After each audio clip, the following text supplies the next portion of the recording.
Wednesday, March 25th, 2026. You are listening to the Daily Dose Sports Podcast, and I am your host, Clint Daly, coming to you from the Mile High City here in Denver, Colorado, and we are back for another week of talking sports with a dose of common sense. Hey, happy Wednesday to you. I hope you had a great weekend. I hope you were able to watch a ton of the NCAA tournament. Hope your week is going well and that you, your family, your friends, you're all staying strong and healthy right now. And hey, that tournament now has 2 rounds completed. And our ESPN Bracket Challenge is still absolutely up for grabs. I'm going to give you the current standings right now. Now, I posted these at Daily Dose Sports yesterday, but I'm going to give you the top few spots right now. Englert 2 is sitting in the top spot and has Arizona as their champion. I believe Englert is a repeat participant in the Daily Dose Bracket Challenge. Billy O is in second. Billy O has Houston. Billy O is actually our winner from last year in the Daily Dose Bracket Challenge. We'll see if he can repeat. We know repeating is not very easy. Not that Travis in Tulsa is in third with Arizona. Cool Ray has Arizona and is tied for fourth with B. Haggerty, who has UConn, and Lulu, who has Duke. But the top 10, 12 places, they're all within like 100 points of each other. So there could be a number of changes. We could see a number of things getting shaken up in these next few games. Hey, we know standings in a bracket challenge can flip quickly. We will keep you up to date on who wins our Daily Dose Bracket Challenge. Unfortunately, with the Florida Gators collapse, my bracket is fully in flames. I think this actually might be one of the first years that my bracket isn't at least in the hunt late. I am also currently tied for fourth place too, but that is all going to change very soon because I had the Florida Gators winning it all, and I knew better, and I did it anyway. I'm going to be at the bottom once those next rounds complete. Hey, today on the Dose, that Sweet 16 is now set and will begin tomorrow night. But it has been a wild ride to get from 68 teams down to 16 teams. We're going to take a look at a few winners and a few losers from those first few rounds. Plus, we're actually going to give you a brief preview of what to expect in that Sweet 16. We have got 8 games coming up, and they are 8 games that could be absolutely wild. But first, we do have a little bit of sports news to get to, and we're going to talk something that we don't talk very often here on the Daily Dose. Yes, I'm talking about the WNBA, because after more than a year of negotiations, the WNBA and their players' union have agreed to a new CBA that dramatically reshapes player pay, revenue sharing, and league structure. Okay, you can all take a breath again. I know you've been stressed. I know you've been missing sleep. I know you've been worried about what's going on, but the WNBA and its player union finally signed the term sheet for a new CBA last Friday. After more than a year of back and forth, that final deal is a massive financial leap for the players. Following more than 100 hours of negotiations in Manhattan, the league and the WNBA Players Association signed a term sheet for a new 7-year agreement that now will head for a formal ratification vote. The league called it one of the most transformational labor agreements ever reached in major professional sports, as they have no sense of history whatsoever. The most obvious change, though, is going to be the money. Under that new deal, the WNBA salary structure will look completely different. Starting in 2026, the salary cap will jump to $7 million, up from $1.5 million. Maximum salaries will start at $1.4 million and are projected to exceed $2.4 million over the course of the deal. Average salaries go from $583,000 and are expected to top $1 million by the end of the deal. Minimum salaries will also jump. They will range from $270K to $300,000 depending on experience. Hey, the WNBA got a massive new deal. Now let's stop and think about this. We talked about this recently. The NBA is discussing expansion. They're talking about putting some new teams out there, possibly Seattle, possibly Las Vegas. Now, as it stands, the NBA doesn't have enough good players to hold up their end of the bargain as it is, let alone adding 2 more teams. Now, they're going to spend more money because remember, the WNBA doesn't make any money. I know we're all acting like this is just great money. Oh, what a windfall for the players. They finally got a few people to watch their games. Now the money goes up. But the fact is the NBA is just paying for this league to exist. Now they're talking expansion. Now they're giving more money to the WNBA. Hey, we might need to start being concerned about the NBA. And I'm not saying that lightly. I'm not trying to be funny. The NBA is stretching itself really thin. It has a group of players that doesn't want to play. It has a group of coaches and players that are saying they want less of a schedule and they don't have the superstar power that they once did. I know they want to compare themselves to the 90s. It ain't the 90s no more. And the WNBA is going to get themselves in some trouble. Mark my words, I believe that is coming. I'm not sure that's going to go well. Moving over to the NHL, and I know we don't talk a ton of NHL here, things aren't exactly going swimmingly in Edmonton at the moment. Because the Edmonton Oilers are just barely above 500 in their last 10 games, although they still are in second place in that terrible Pacific Division. And they are now missing their second best player in Leon Draisaitl for the remainder of the season. They say it is a lower body injury.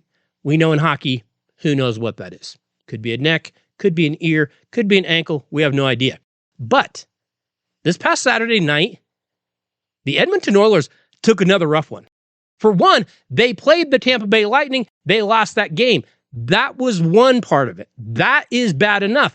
Then, after the game is where things got a little more interesting. When superstar Connor McDavid met with the media to discuss the loss, and he let a little bit of frustration slip in the Oilers locker room. Here's what Connor McDavid had to say, the Edmonton Oilers' best player. When talking about the Tampa Bay Lightning, they've got a great system. They're perfectly coached. They all know what they're doing all over the ice. It's impressive. They are a great team. They're extremely well coached. They're extremely well organized. They're very well rehearsed in everything they do. Now, I know that in Canada, you just lost the Olympics. I know that that was rough in both the men and the women. But now, it looks like you're going to lose Connor McDavid because he's 1,000,000% going to Tampa as soon as his contract expires in 3 years, isn't he? Yes, no doubt about it. Book it. You heard it here first. So the 2026 NCAA tournament tipped off last week. We had the first four on Tuesday and Wednesday, and then the tournament really took off on Thursday and Friday. And in the very first game, Ohio State versus Texas Christian, TCU scraped out a 66-64 upset. I mean, it was an 8 versus a 9. It wasn't exactly a huge upset, right? However, of all the brackets that were filled in on ESPN, millions of brackets, by the way, only 39% picked TCU. First game up, 39% picked TCU. 61% are already having an imperfect bracket. Here's my question based on that little statistic. Should the Daly Dose Bracket Challenge start offering, I don't know, $1 million in our bracket challenge for a perfect bracket? $1 million. I mean, does it matter? Should we offer $50 million if you get a perfect bracket? How about $1 billion if you get a perfect bracket? I don't know. I got to tell you, next year, I am seriously thinking about the Daly Dose offering $1 bazillion next year for a perfect bracket. Because I have to say, I don't know that I'd be that worried. I think we'd be just fine if we offer $1 Brazilian. How many Brazilians are in $1 Brazilian? I don't know. But right now, I want to take a brief look at what we have seen so far and hand out a few winners and losers through those first rounds of what it's already been a highly entertaining tournament. And the first winner I'm going to hand out is to college basketball fans everywhere, because once again, March Madness has been highly entertaining. Through the first 52 games of the tournament, up to the Sweet 16, 26 games were decided by 10 points or less. Oh, and by the way, we also got a few like all-time moments like Kentucky versus Santa Clara, or Nebraska versus Vanderbilt, or St. John's versus Kansas that are going to be played over and over and over for years to come. Hey, if you love college hoops, once again, as usual, the NCAA tournament has been absolutely amazing. Okay, but I'm going to give a loser. And I'm going to apologize in advance. Because I'm going to be called a sexist, chauvinist, bigoted scumbag working for the patriarchy. But can anyone please tell me what Candace Parker or Renee Montgomery or whoever bring to the table on the college basketball CBS studio show? I know Kenny Smith was sick. I get it. And he's great. Charles Barkley is great. More on him later. And when they bring in guys like Chris Webber or Wally Zerbiak, and we get some insight as to what it is actually like to play in this tournament, it's amazing. But neither Candace nor Renee have played in the men's tournament. And here's the worst part. And again, call me a chauvinist. They don't bring any insight. I am not seeing the women's game bring in a bunch of former men's players to do their shows. Why do we have to have this? Just give me Barkley and Shaq already. I don't need this. I don't need the lack of insight, and you're on the panel just because, I don't know, you played once? Give me players that have played in this men's tournament. They know what it's like. They've experienced it. I don't just need someone to fill a seat. And honestly, I'd rather just have Barkley and Shaq in there. So I won't even waste my breath talking about some of the officiating in the tournament. It's been very hit or miss. But I do want to discuss one aspect that is annoying me in this tournament. Say you're a coach who has either had to burn timeouts to fix some issues, you're getting outplayed, you're getting beaten, whatever, or say you're just an idiot coach who has poorly managed your timeouts for whatever reason. You have been a winner in this tournament, and I'll explain why.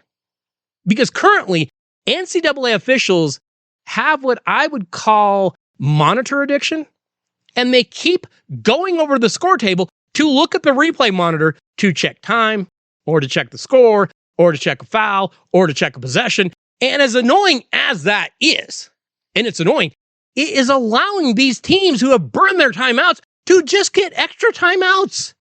Because not just one official goes to check the monitor. All three go stand and check the monitor. So one looks at the monitor, the other stand around and, I don't know, gossip, eat popcorn. I don't know what it is the other two are doing. And the teams are allowed to huddle around their head coach and get like a quick timeout. And when I say a quick timeout, I mean like a 10-minute timeout. Hey, I'm not sure this is best for the game in any capacity. If you have mismanaged your timeouts in the tournament, you are definitely a winner because you're getting like 5 more timeouts every single game. You might want to adjust that. Put one ref on the monitor, put the other two, keeping the teams out on the floor away from their coach. That might be a little bit better thought out. You know, when the NCAA tournament expanded from 64 teams to 68 teams back in 2011, I think most of us thought the same thing. This is dumb. We are just trying to shut up the last few teams that always whine about not getting in, but that first 4, honestly, it's kind of stupid. 2 of the games are still dumb because the 2 winners then face a number 1 seed as the 16 seed. I don't like that at all. But the other 2 games are producing the 11 seeds. Okay, well, big deal, right? Well, think about this. Since that format was introduced back in 2011, at least one men's first 4 winner has advanced past the first round of 64 in every single tournament except 19 and 25. And 6 of those teams have made it to the Sweet 16, including the Texas Longhorns this year. So that narrative that the first 4 is meaningless, I hate to say it's a loser. Because there is a bit of an advantage to playing in the first 4, as weird as that sounds. But you get those first game butterflies out of the way. You get a little confidence. You get a little momentum. And you get a win under your belt. And then you face a team that has been going through the motions in practice and getting rusty. And by the time they shake that rust off, the game is, 10 minutes old, and you're up by 8. That, my friends, is an advantage, albeit kind of a weird advantage. The first 4, bizarrely, it does matter.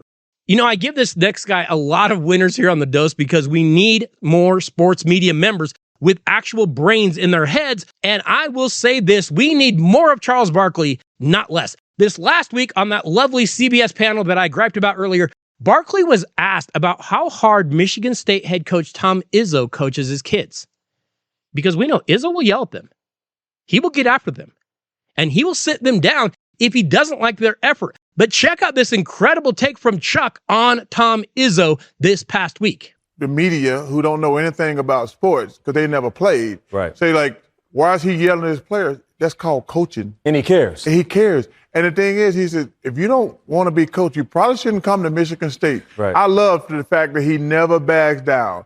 Your job as a coach is to coach your players. If their parents and their friends get mad because you getting yelled at, you get better parents and better friends. Hey, winner, winner, chicken dinner. Look, I know in this era, we just want to hug our kids and we just want to wrap them in masks and hand sanitizer. But if you want your kid to actually get better as a player, then sometimes they're going to need to be corrected. Sometimes you have to get their attention. Sometimes you have to find what motivates them. And Tom Izzo's record speaks for itself. But, I mean, look at some of the top coaches this year in the tournament. Fred Hoiberg, Nebraska. Kelvin Sampson, Houston. TJ Otzelberger, Iowa State. Rick Pitino, St. John's. Actually, coaching kids still works, and Barkley is 100% accurate. If you don't like it, I hate to say you're just not that bright.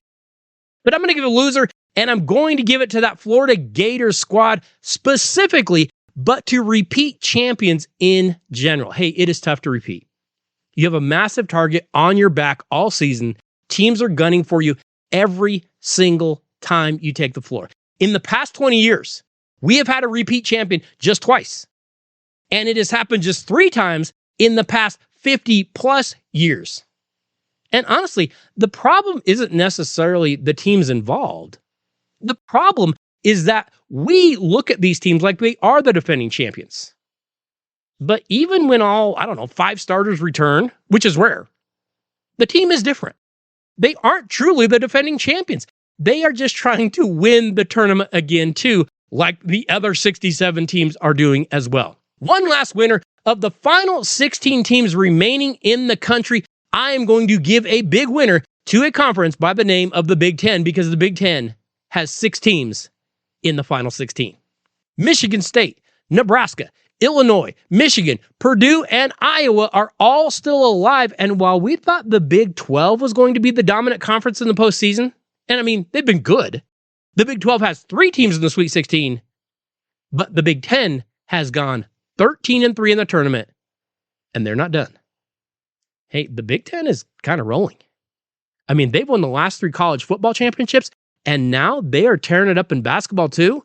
Big winner to the Big 10, and I will give our final loser to the Atlantic Coast Conference. And I realize that might seem crazy, as we still have number 1 seed Duke remaining in the tournament, but keep in mind, Duke is the last team left from that ACC. After getting 8 teams into the field, Duke is now there alone. Louisville, Miami, North Carolina State, Virginia, SMU, and Clemson have already been eliminated. So, is Duke just that good? Or could that conference have been down a bit this year and it could end up coming back to bite the Blue Devils in the end? I don't know, but we shall see. Hey, remember, you should be stopping by DailyDoseSports.com each week to check out what new things we have going on over there. And of course, this week, we have links to our Daily Dose Bracket Challenge. If you want to see where you stand, I posted the top 10 over there this week. But we have links to the podcast. We have links to new articles. We have links to Daily Dose gear. If you need a sweatshirt, a hoodie, a t-shirt, you can get those over there. And remember, you can always email the podcast at dailydosesports@gmail.com. We do hear from listeners regularly, and it is always good to hear from you. So make sure you stop by dailydosesports.com.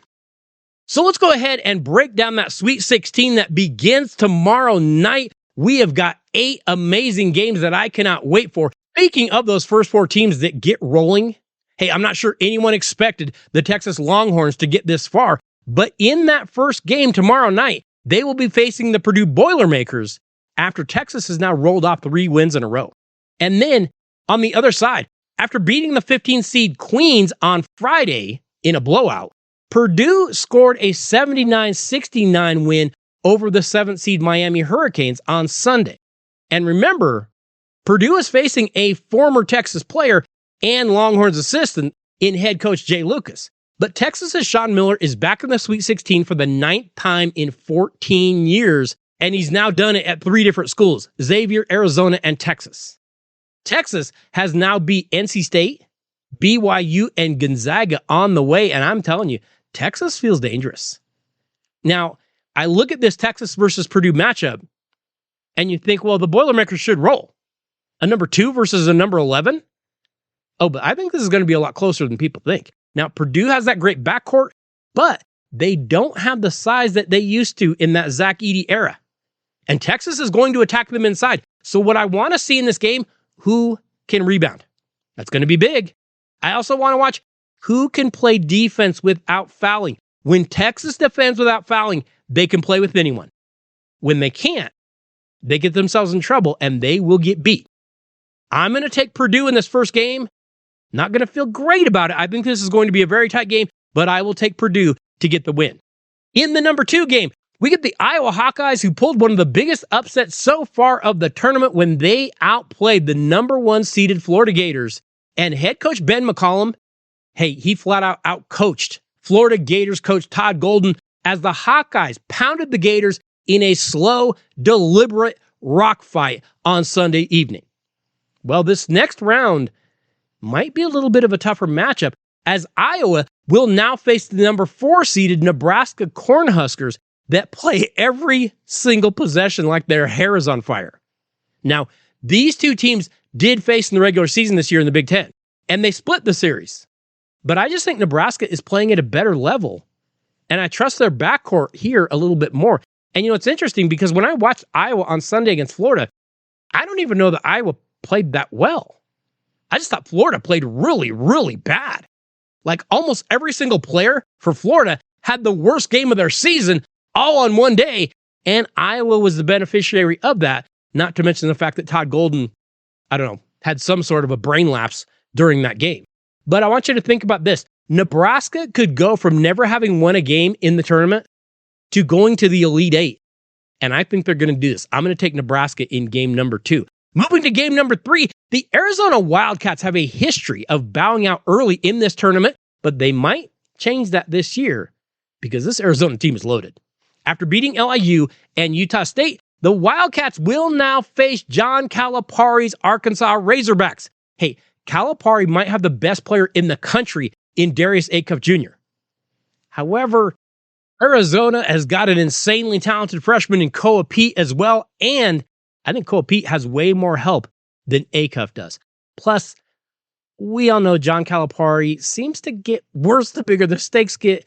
I'm going to take Arizona here to take control of this game and win. I'm not going to say it's a blowout, but I'm going to say that they win easily. So we finish up the Thursday night games, and we are going to get, in the final game, a heavyweight slug fight when Houston faces Illinois. The Houston Cougars cruise their way back into a 7th straight Sweet 16 appearance this year, and they will be at home and playing at the Toyota Center as they try to get back to the national title game for the 2nd year in a row. As expected, the Cougars made quick work of their first 2 rounds in this NCAA tournament. They won both games by 31 points.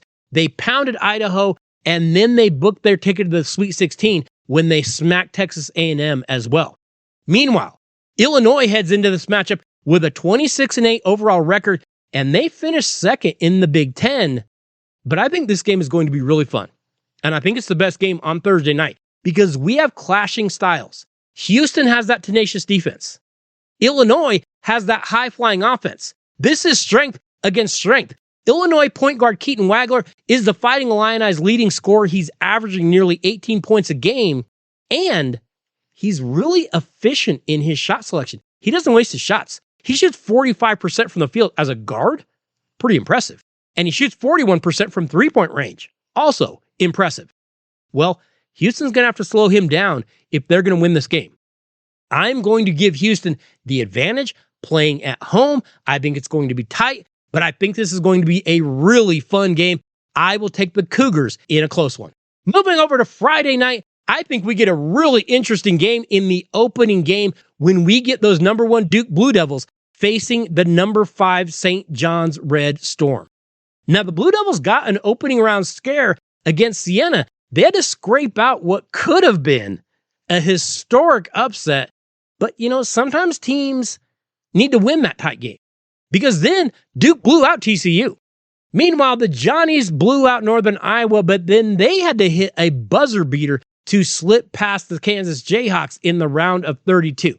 Now, if Duke had both Patrick Ngamba and Caleb Foster at full health, I would say this is a win for Duke. But Foster's still out. And St. John's can be a pain. I just don't know if St. John's can shoot the ball well enough to outscore Duke. I'm going to give Duke a close victory here in game number 1 on Friday night. In game number 2, we get an interesting one. Because after a dominant win for the number 1 seeded Michigan Wolverines over St. Louis to get to the Sweet 16, now they will be facing the number 4 Alabama Crimson Tide to try to get to the Elite 8. Hey, I don't know if they can play any defense, but that Alabama offense is lethal. They looked ridiculously strong in their win over Texas Tech on Sunday. They hit 19 threes and blew out Tech 90-65. That Tide team, they might be the most dangerous number 4 seed in the bracket just because of how they play. It is full speed ahead. Get as many shots up as you can. They have the number 1 scoring offense in the country at nearly 92 points a game. But it isn't just scoring. They take good shots. They take efficient shots, and they are top 10 in the country with their shot efficiency. If Michigan has a weakness, it is at their guard position, and I think Alabama could exploit that a little. The Wolverines are going to have to dominate the paint, and they're going to have to dominate the glass. If they can hold Alabama under 90, I think they're fine. But that's easier said than done. I'm going to take Michigan, but I think Alabama is going to give them all that they want. The next game up, and this should be a great matchup because we get 2 very talented teams and 2 very talented head coaches, as the Michigan State Spartans will be facing the Connecticut Huskies. Now, you can't really call this game a rematch, but it kind of is one, because these 2 teams actually played back in October in an exhibition, and UConn won that exhibition 76-69. Well, Tom Izzo and Dan Hurley have actually only faced each other in real, true competition one time before. That was in the Bahamas back in 2021, and Izzo's Spartans mounted a comeback in the late minutes and scraped out a tight win. Now, Michigan State has an advantage here because they played in a tougher conference. That Big Ten has been absolutely dominant, like we talked about earlier. But Hurley now has point guard Silas Demery back and healthy, and that is huge. Michigan State is the nation's best defensive rebounding team by percentage. They are top 10 on the offensive glass as well. So UConn, hey, they better make their shots because they're not going to get many second chances in this game. I think this is a really, really tough game to pick, and I think it's the best game of Friday night. Vegas has Connecticut as a 1.5 favorite. I'm going to take those points. I'm going to predict Tom Izzo and the Michigan State Spartans are going to squeak by in a crazy close game. And in the final game of the Sweet 16, the Iowa State Cyclones might be one of the best kept secrets in the country. This team went 29-7 this season, and they can score some serious points, but they are one of the best teams in the country, and they're going to be facing the Tennessee Volunteers, who outlasted Virginia in the second round on Sunday, but I just never trust Volunteers head coach Rick Barnes in this tournament. And honestly, the Vols were kind of lucky to even get past Virginia. And while Tennessee is extremely talented, I don't like this matchup for them. Because like we saw against Virginia, Tennessee turns the ball over a lot. You can't do that with Iowa State, or this will get ugly. I am going to take the Iowa State Cyclones to roll against Tennessee. Hey, like I've said before, I love the opening rounds of this tournament just for the sheer quantity of games. There's just so many. But then I love the Sweet 16 and Elite 8 because we start to pare down. You get rid of some of the teams that don't belong. You weed a few teams out. And now every team here has won a few games. They are on a roll. They are getting confident. And now we get to see who the best of the best truly is. I can't wait for the Sweet 16 and the Elite 8. Going to be a lot of fun this week. Hey, next week on The Dose, of course we will keep you up to date on all that is going on in this NCAA tournament, but we're also going to begin giving a little attention to the NBA. I am actually chasing a guest that is looking at the modern NBA in a way that I can definitely appreciate. So make sure you tune into the dose next week, and make sure you let a friend know to do the same. Hey, I want to say thank you to each and every one of you for listening to the Daily Dose every week. Thank you for the emails. Thank you for the texts. Thank you for the tweets. But more than anything, thank you for sharing the show, for sharing the videos, and for sharing the articles with someone that you know. We absolutely love it when you do that. I have to say thank you to JSP. Could not do any of this without you. I will see you all next Wednesday. Have a great week, everybody, and enjoy the Sweet 16 and the Elite 8 this week.